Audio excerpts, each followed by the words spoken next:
Basra is Iraq's second largest city, 1.5 million people. Poor but not desperately impoverished like some of Saddam's citizens in southern Iraq. Still, liberation for some around here means liberating whatever they can grab. A ceiling fan, a stool, any old scraps really.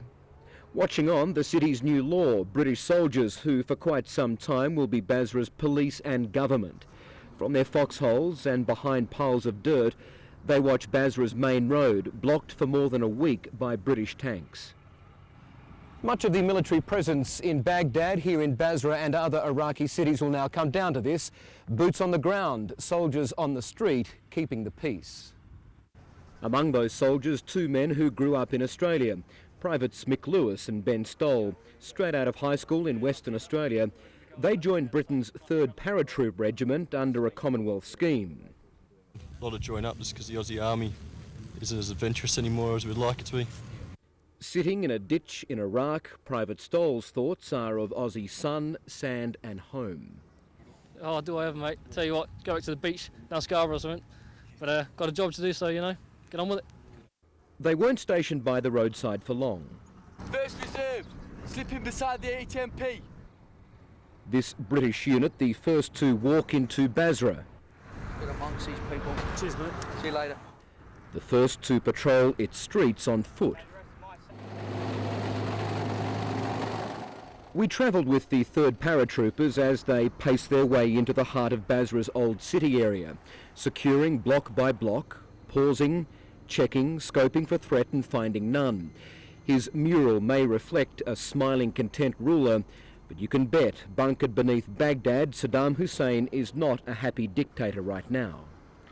The British have played a patient game with Basra, waiting, winning trust, collecting intelligence before invading the city, and the strategy's paid off.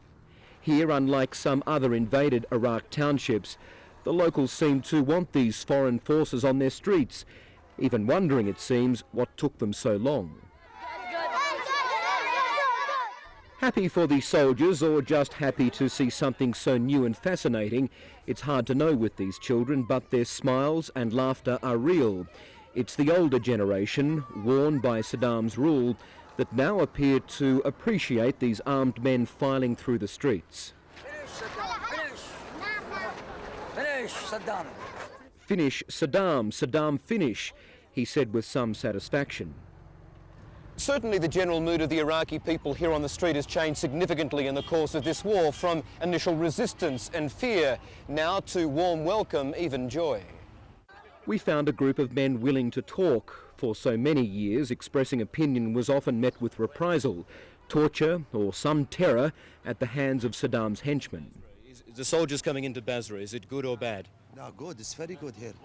And why? And why? It's free. I want to free. Okay? I want to free. They still need water, food and wages quickly, but they're happy for now to be released from a dictator's grip. We want peace. All. We want all people in Iraq, we want peace. We want peace.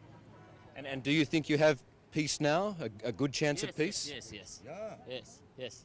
And they even seem to like the manner in which they were invaded by the British. Soldiers good.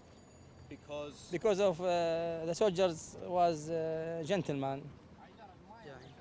يعني. I'm admired and respect with you. يعني. Gentleman is how he described Basra's new British controllers. There'll still be problems. This is a radical release for these people, but the coalition could only hope Baghdad goes as smoothly as Basra.